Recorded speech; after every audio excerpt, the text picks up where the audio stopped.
Three, two, one. Here we go. Hello, everybody. Welcome to Art Mood. This is your host, Mr. Sad, and I hope you are all doing well today. Today, we're going to do a quick tips video on how to draw landscapes. So just follow along with me, and we'll see if we're making sure we can get this all together. So for your supplies today, you'll need a pencil, paper, and you don't necessarily need a ruler, but a ruler will be very helpful just to make sure that you draw some straight lines, which is going to be very important for our landscape drawings today. All right, so let's take a look at our goals. We're going to look at some examples of landscapes. We're going to discuss some of the techniques the artist used to create some depth. We'll talk about that. We will also discuss the use of perspective, foreground, middle ground, and background. And then we'll create a landscape using the topics discussed above. So basically our use of perspective, foreground, middle ground, and background. So those are our goals. Let's get started. Here's our artist example for the day. It's A Wanderer Above the Sea Fog by Caspar David Friedrich. One of my favorite paintings ever. It encompasses the Romantics period quite well. You have this man here standing in the front of the picture, and behind him is this, or in front of him, but into the back of the picture is this mountainscape covered in fog.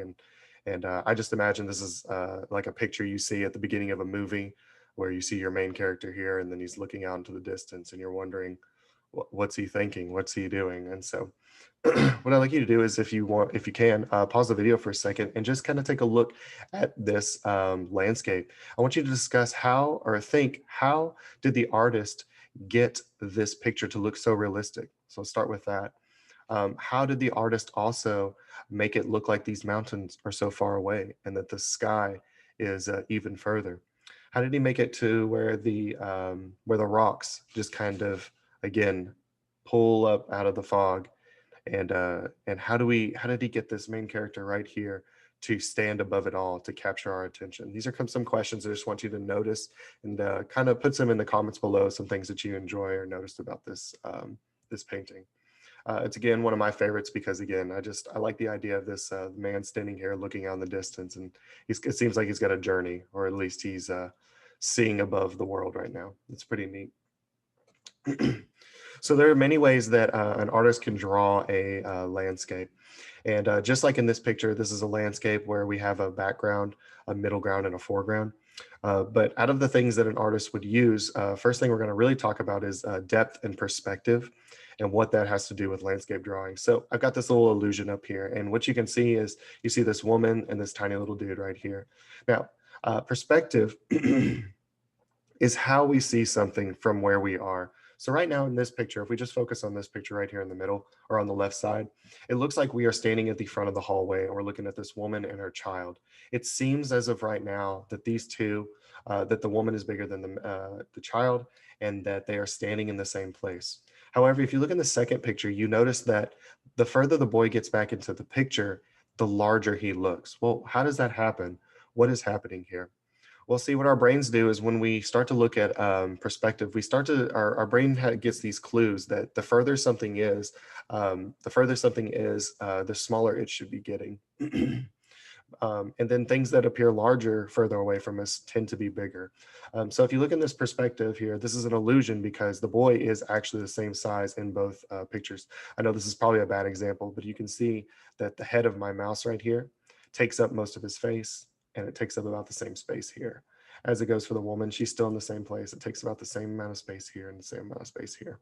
And also you could pause the video and use a ruler if you want to, but this boy is actually the same size. So what changed in this picture?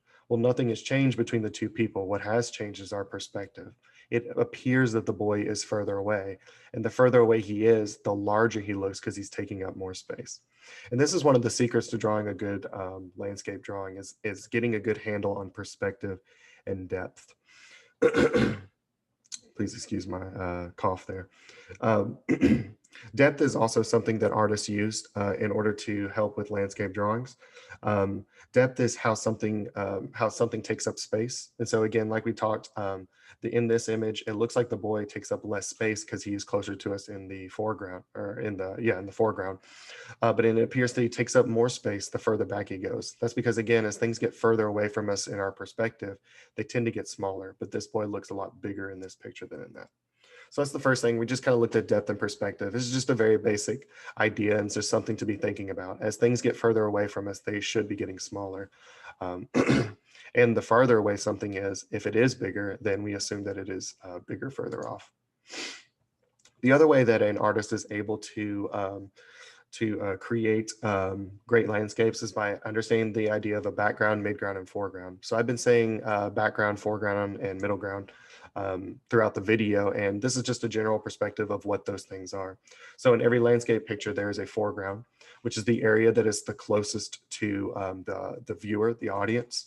This area has the most details, and generally most objects here look or take up the most space. Then we have the middle ground, which is in the middle of the picture. It is between the foreground and background, and it varies in level of details. But the closer the objects in the middle ground are to the foreground, the larger they look and the more detailed they look. The further they are and closer to the background, the less detailed they look and the smaller they end up looking. And then we have the background. The background is the back of the painting or the drawing. The background also has the least amount of detail. It's usually pretty blurry, like in the picture that we had, the picture we had in the back where the fog was, and the mountains were a little bit more blurry, and we couldn't see much detail. But the background does show us a little bit of that depth. It shows us that things are further away because they're less clear. So if you look over here, this is just another example of the foreground, midground, and background and how it changes our perspective. In the foreground, we have this bench here and it has a lot of detail on it and it takes up quite amount of space. If you measure this, it is the largest object in the picture, even bigger than the boat. But we know in our brains that this boat is probably bigger, but it is further away, and that is why that is why we can cope with that. In the midground, we do have these two boats here. And as they get further and closer to the background, things start to get smaller, including these houses. We know for a fact that houses are definitely bigger than this bench, but because it is in the foreground, because the bench is in the foreground, it takes up the most space and has the most detail. So we've talked about depth, perspective, we talked about background, midground, and foreground. The last thing we're going to talk about is point perspective. And this is one of the many different ideas of perspective that landscapes draw. So if you see this picture over here on the right side, this is just a snapshot of a street. And there's these lines that are drawing to this point in the picture. That is our vanishing point. This is where all of the parallel lines in the picture focus in on this one area. And as they get closer to this point, objects start to get smaller, kind of like they're going towards a background. Well, again, we can manipulate this in our own drawings by drawing a dot, drawing a horizon, and drawing lines that go towards that area to create images that get smaller and they're very balanced as they go back.